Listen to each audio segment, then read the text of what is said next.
Hello, and welcome to another game of Let's Play Civilization 6 on Deity.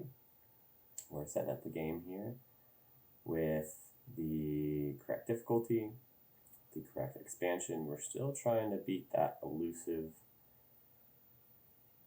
Deity victory on Rise and Fall before we introduce to ourselves the Gathering Storm expansion.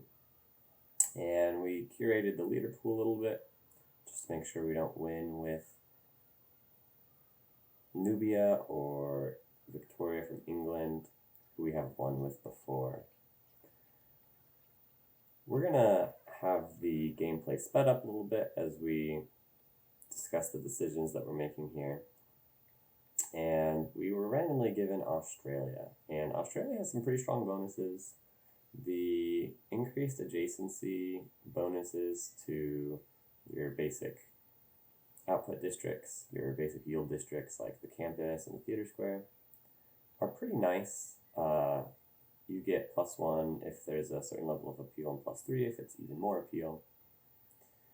I've attempted Australia before pretty recently, where I was convinced that the correct approach was to go for a culture victory, because if you are chasing down those high appeal tiles, that's going to benefit you in your tourism efforts with seaside resorts and natural parks.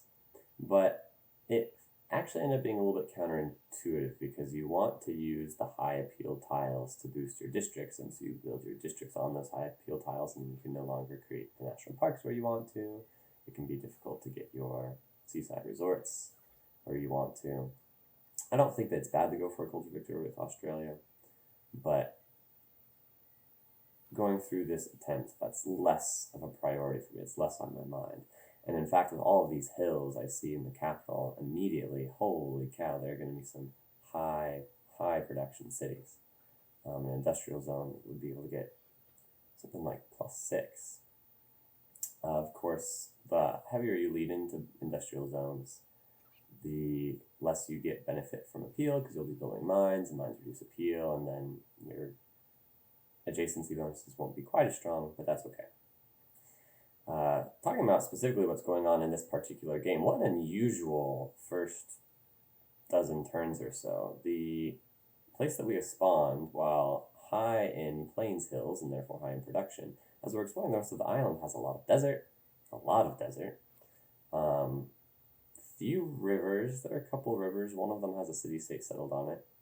The other one's just kind of in the middle of desert, so besides those floodplains tiles, it's unlikely that a city is going to be a high priority in that location. And then the other unusual thing is no other civilization on this island so far. We haven't quite exhausted the extent of the island. Well, there's the southern end of the island explored, and it's a dead end. So it's going to be that easternmost end of the island that we'll see if there's anyone else that is hanging out with us. But we've not met a single civilization yet. So no scouts met from any civilization. Might make us look like we're going to be alone on this island. And if that is the end of our island coming up soon on the right, even if it's not, it does look like we're going to want to go towards sailing pretty soon. I decided to start with bronze working as our first I'm here. I'm going to switch to shipbuilding now. Bronze working looked like it was going to be interesting because we were able to kill barbarians so quickly. It was boosted. We want to discover if there is any iron on all of these hills where we can prioritize the mines that we're going to build. But now that we're confident, and there's the rest of the island explored, now that we're confident that we're going to be alone on this island, it's going to be far more advantageous to go for that shipbuilding. We're going to want to embark a settler really, really soon. We have a galley that's going to explore where we want that settler to settle on another continent. And we're also going to get that second galley up here pretty soon in order to boost that shipbuilding.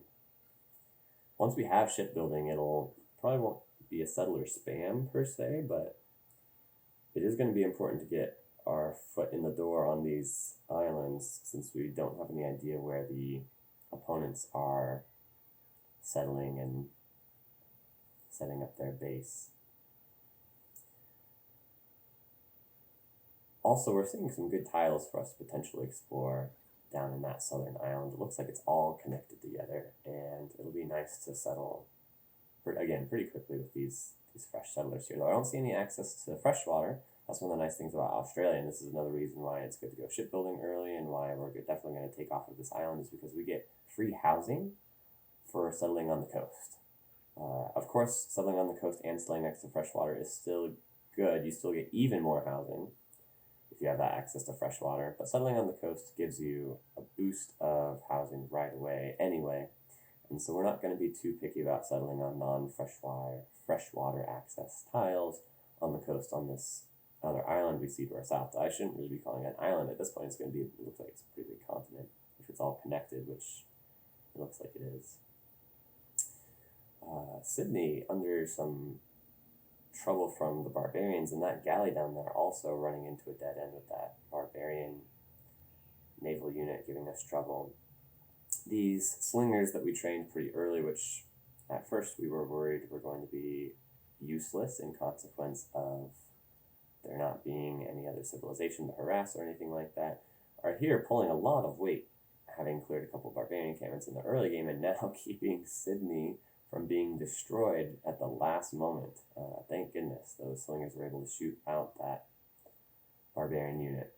Though that barbarian unit was a quadrireme, so they were a ranged unit, meaning they could not have taken the city and destroyed it.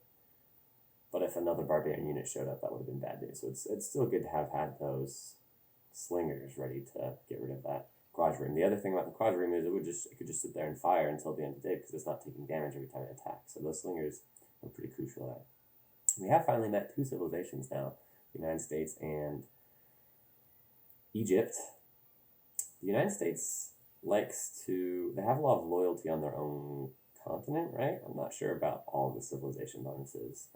The Egyptian bonus unit is probably going to be irrelevant by the time we're maybe at risk of clashing with Egypt. Though America has some nice late game units. I think they have two mid to later game units, depending on how early we get our victory, which science victory seems appealing because, again, of all the production in our capital, but it's really going to depend on what the new continent has to offer us as far as our city goes. Our most powerful cities will probably be on other continents, except our capital, which looks like the capital has a little spatial issue, but I still think it'll be a good city overall. All those plains, hills, lots of production, build lots of buildings. We've met Spain. They have a big bonus for being on other continents, so they will probably try and forward settle. We'll see. I don't know if the AI really takes that too much into consideration, but we should be aware that Spain is going to have a lot of bonuses the more cities are able to settle on other continents. Finally get our first government, and now we can make some decisions about what we want to choose as our policies. We're going to go for some simple economic benefit and production benefits in these policies. Nothing too fancy. We haven't got a religion, nor are we going to be able to. Something weird about the priorities that we set in the early game was with all of these mountains, I was kind of itching to get a religion, and it did not happen. So I built a holy site district, and it's just a complete waste. You can see it there in the capital, just chilling to the right of our city center, is going to be doing mostly nothing this game. So to be down one potential district build is actually a pretty big disadvantage. Going for a little bit of unusual strategy here, exploring with the builder that we got for free when we settled our city on this continent. But I guess it pays off because we found a natural wonder, and the builder doesn't have anything super crucial to do right now, so I guess we'll keep looking around. Hopefully it doesn't run into too much trouble, and if it finds enemies, it can run away. Don't want it to get captured by barbarians. Looking at where we want to settle cities, there are two more that it looks like we want to settle on this continent. One next to that lake on the coast, and one next to that river farther west on the coast. Kind of into that big gulf, the mouth of that gulf, where that river empties. That's where we want to settle. And then, like I said, farther up northeast, right next to that lake, there's minus loyalty a little bit right there, but if we get there pretty quickly, our settler's on its way, it shouldn't be too bad. We're sending a builder that we captured we actually captured it from barbarians it looks like they captured it from the US. So another free builder is pretty nice, actually. If it doesn't get captured, it has a long way to go before it can be useful. And there is a barbarian encampment that our exploring builders have found. Definitely a questionable decision to have sent our builders out like that, but it didn't have anything useful to do immediately, so I don't mind too much. It already got one improvement in, and now it's going to head back. It's able to actually jump into that natural wonder lake, which will keep it safe. It should be able to outrun. Yeah, it doesn't look like anyone's pursuing that builder, so that's going to be nice. Up here, just clearing out more barbarians with our little galley running around, doing a good job. Cleaning up those barbarians so we don't get those tiles pillaged, which is nice because we don't have a free builder on hand up there, and Sydney has more important things to be working on building. Get those harbor districts built. That's going to be huge. All these cities are chosen specifically in order to have the highest harbor district bonuses. Harbors can actually be some of the most powerful districts in the game. What's it called? But mass production, I think, is the name of the civic. It's after Lighthouse. It's before Seaport. You boost not the name of the civic, the name of the tech is mass production. And you boost that tech with lumber mill. I don't remember what the name of the harbor building is. But anyway, it's a good harbor building, so it gets bonus production based on the adjacency bonus of the harbor, which can grow really high with the policy card, plus 100% to harbor adjacency bonus, of course, but also just with the adjacent sea resource tiles, which our Brisbane has a couple of them, which is going to be a really nice production city. That actually might be our highest production city as we get into the late game. One more bonus of Australia that we haven't talked about yet is the plus 100% production to everything the 10 turns following the liberation of a city. Kind of an unusual bonus. I don't really know how to curate that bonus to our advantage, though I do imagine at some point we're going to go to war and hopefully have an opportunity to liberate a city from someone. The AI does like to take city-states pretty aggressively if they can, so that bonus production will be another big reason to lean into a science victory, which relies on high production late game output in order to get those projects launched and going. We are friendly with some of our opponents that we've met now, Spain and Mapuche. On the far left there of the opponent civs are friendly with us. Sulu is friendly enough with us. We definitely want to make sure we take care of this loyalty issue going on. So Sulu settled really close to us, but now immediately their city is at risk of being turned over for loyalty reasons. I don't know if we have the most loyalty influence over there. We probably are competing closely with, it looks like the other civilization competing is the Mapuche. Man, I need to look up what his name is because I'm going to be saying the wrong name over and over. But at any rate, hopefully, with this governor that we've put there impacting the negative loyalty in the city within 9 tiles will help flip that city quickly, and then maybe we can scoop it up for free. That would be a huge boon to us. It's settled right on that lake. Yeah, they just got walls. We don't want to attack it if we can avoid it, but the loyalty pressure, that would be sweet. Choose that location for the harbor and lock in that cost. Locking in the district cost early is nice because the district costs go up, but as soon as you lock in where you're going to place the district, the cost no longer goes up. So using the early game opportunities to lock in your district places is good. This guy is going to do some more exploring around the south of the map, I suppose.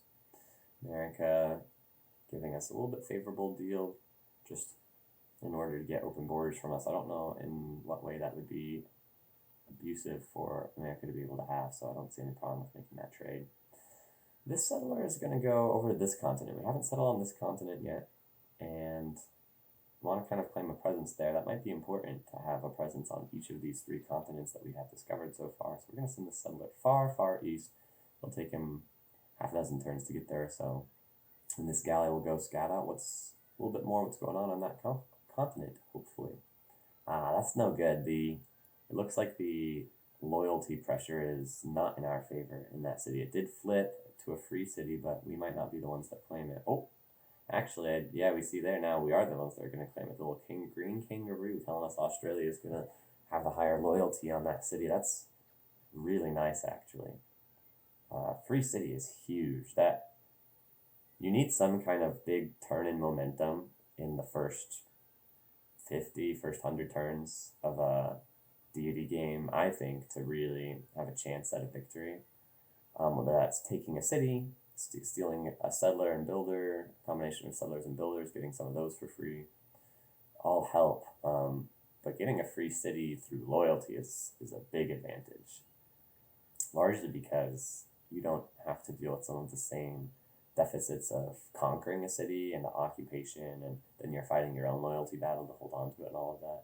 So if you can flip one through loyalty and gain it, that's one of the bigger momentum swings that will allow you to win through the rest of the game. A little emergency I think we're going to have to decline, because while Sulu is a city that we're not happy with, I don't think we have the current resources to develop a military that could take them on, let alone liberate the particular city that we would have to steal back in 30 turns, as we don't even know where that city is. If we were on the coast, we might have a chance, but we haven't discovered it yet, so it's really not worth accepting that emergency, especially if we accept it alone. But usually the AI doesn't even teamwork with you very well anyway. So unless you feel like you could solo it, you really shouldn't accept those emergencies, I've found. This builder, not sure what to do with it. We can start building these mines over here and getting ready to put our industrial zone. It looks like that's what we're going to do, send our builder to go create some mines that will get better as the game goes on. A little aimless with these envoy sends, but the policy card slot later that gives you gold for every envoy you've sent makes it reduces the amount you're punished by just sending envoys when you can. There's some strategy into saving them up, and that might have been better in this case, but we just, you know what, we want to spend them now. It's our envoys and we want them now. We're settling not off of the freshwater this time, so Hobart is going to have a nice amount of housing, and we'll see how well the land sets it up to be a strong production city. Looks like there are some good tiles there, some good resources to take advantage of. It is our farthest city away, so I hope it doesn't run into loyalty pressures, but it doesn't look like it is so far. There aren't too many nearby cities. Maybe we can get another city settled on that continent. Getting some more naval presence. We have this galley just chilling in Brisbane. I think that's from earlier, actually, so we're still slow to start building an aggressive amount of units. Sulu is making me nervous with all these units. We're building walls in Rockhampton to... Oof, man, those units are getting really close to Rockhampton, actually. Hopefully we get walls in time. I'm nervous about Sulu. He's definitely been a warring nation. Knights and trebuchets, too, are a little bit farther past where we are. You see, we've almost got stirrups research to unlock knights of our own, though I don't know if we have the production to really reasonably produce any knights in enough numbers and quickly enough that they will matter if Sulu decides to declare war.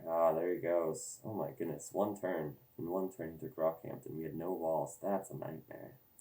Holy cow. I guess that offsets our momentum that we gained from flipping his city with our loyalty. So now I feel like we're kind of back to square one on whether or not we have a momentum defining actionable win condition based on how well the early game has gone. Gosh. We just have to find some new momentum swing since we lost Rockhampton. Hopefully we can take it back, but even if we do take it back successfully, which currently don't know how we'll do, maybe we can loyalty it back. It looks like it's oscillating between positive loyalty pressure and negative loyalty pressure, probably because the AI is programmed to never keep their units still, so they are every other turn, moving a city into the garrison and moving a city out from garrison. So it's right on the cusp of being pressured into giving its loyalty back up to us. I think if we want to take it through loyalty pressure, maybe the best way to do it is actually to take Geneva. Geneva, just north of Rockhampton. If we can conquer that city, which is a city-state city, so it'll hopefully show less resistance than if we tried to take back like Rockhampton, for example, or another Sulu city. Then with Geneva on our side, we can loyalty pressure Rockhampton back to us. Maybe. We'll see. That's what we're going to go for. Geneva's just got some swordsmen. They don't look like they have much of a naval presence, and now that we've got these caravels heading out, we are in fact swinging a little bit in the military superiority. Yeah, that caravel checking out Rockhampton, there's just no way. Even from it, even though we could have a naval attack there, yeah, they just got walls. Ugh. It's gonna have to be Geneva. This caravel's gonna do a little bit exploring before it tries to take on Geneva on its own. We've got caravel support coming from the capital. Build another one. Let's just caravel it up. I think we're gonna need them. Sydney's a little bit farther away. I think Sydney can afford to develop its coinage a little bit better. This archer, chilling in Rockhampton, is able to slowly shoot away at these approaching units. Not in Rockhampton, the city south of Rockhampton. It's making a little difference. He hasn't been able to approach this city. It starts with an M. He hasn't been able to approach this city super aggressively. I just haven't seen enough units that would pose a threat to the city. He sends his trebuchets in one at a time. It looks like our archer's doing okay. And that city has walls, so that's going to be a big benefit as well. All right, Geneva, we got 2 caravels. You've got walls. We'll see how formidable you prove to be. Surround you. We won't be able to put you under siege. Those walls are coming down really slowly. Our caravels take a lot of damage. We're going to need to proof caravels like nobody's business. We got another one coming around from Brisbane, and another one on its production task from the capital. Now, if this war goes well, if we can get Geneva, flip Rockhampton back, I think we'll still have gained enough momentum to make it possible to win this Deity run. That'd be sweet. Finally get a Deity victory. Off recording, I've run back repeatedly some Deity attempts that just peter out really quickly in the early game. There are a lot of mistakes I continue to make in regards to being too greedy with a lack of military, being too greedy with scouting away from crucial city points. And in this game, things have gone really well. One, I think partly because we've been allowed to be a little bit greedy due to the isolationism that is forced upon us by being the only city that started on our continent. But two, I think we also just were more proactive about, hey, we need to have the right defenses in place. So obviously we did lose a city to a military endeavor, so I don't know if being less greedy would have helped that, though. They took us over in one turn and just had way more units than us. And their science was way ahead of us. Square rigging, by the way, is the tech we're working on right now. And that square rigging is going to be a huge deal. Square rigging, having a ranged naval unit is going to be the best way to continue a war on the ocean. It seems like Sulu has, they have 2 cities that we can see on the ocean right now. One of them is ours that hopefully we get to take over through loyalty. But the other one, certainly, a naval approach is going to be far more likely to succeed than a land approach with all these knights he has running around. The other nice thing about a very water-based game like this map is shuffle, by the way. So it could have been very water-based. We didn't know that going into it. It ended up being, which is good for Australia because of the bonus housing on all of the ocean coastal tiles when we settle our city. But the nice thing about having such coastal maps against the AI is a lot of times they don't realize how important that top side of these tech tree is going to be. And so even though they're way ahead of you in science, you can get to square rigging, for example, before they do, because you know the significance of rushing the naval technologies, and they can only guess at it. This great admiral being able to turn into an ironclad early might be a big boon, though it won't be able to heal up because we don't have any coal. It will be able to heal from pillaging and promotions, so we'll just have to be really careful with the ironclad, but it could really turn the tide for us. So it looks like Geneva is going to be ours anyway. Like I said, once we get Geneva, then Rockhampton, I think, will flip. It's not too bad to have Rockhampton just hanging out in the hands of the Sulu because AI have a big production bonus for their difficulty level. And so it's okay that it's taking a long time to get Rockhampton back to us. It does have slower growth because of its disloyalty, and actually there are a lot of other penalties because of its disloyalty. So maybe I'm speaking a little bit too optimistically about the benefit of the slow turn of Rockhampton because of the AI production bonus. But still, the point is, as long as we get Rockhampton eventually, I think that'll bring our momentum back to a favorable enough swing that we can try and ride this to a victory. We really haven't interacted with the other civilizations much. Spain took one of the locations we wanted to settle one of our cities on this continent down here. You can see Valencia, which is unfortunate, but we haven't really... Oh, now we're at war with Spain and Mapuche. Oh, yeah, they declared an emergency against us because we took over Geneva. Geez, now we're at war with everyone but America and Egypt, who's actually friendly with us now. Before it was Egypt who was one of the only ones who was unfriendly with us, but now they're one of the only ones that aren't at war with us, and they're the only ones who are friendly with us. Alright, well, we have square rigging coming up really soon, and frigates. Actually, we just got square rigging, so we'll be able to build frigates. So frigates being in our cities quite soon. Hopefully, we'll be able to defend our cities against. We have some Spanish trebuchets coming in. It looks like some more builders just trying to improve our cities here and there. The cities that aren't at a pressing need to give us a militaristic edge are able to develop a little bit more. Develop those lighthouses, harbors. Whatever the harbor building that comes before a seaport is. Man, why can't I think of that? But getting those buildings is a big deal if our cities can afford to take the time off to do it. Well, taking a look at these other Sulu parts of the continent, exploring more is nice for us to see what we're up against, though unfortunately it doesn't look like a couple caravels and the ironclad are going to be able to take these cities. The frigates we develop should be able to do it. So if we develop frigates first for self-defense against this emergency that's been declared against us, we got to hold on to Geneva. And then second, those frigates, hopefully we still have enough time in our technological naval advancement over Sulu that those frigates won't be too late to swing over and maybe start taking those cities we're looking at. We might have to wait until they can upgrade the battleships, but at that point, how in the world are we going to get to battleships before Sulu has developed their technology sufficiently to defeat us?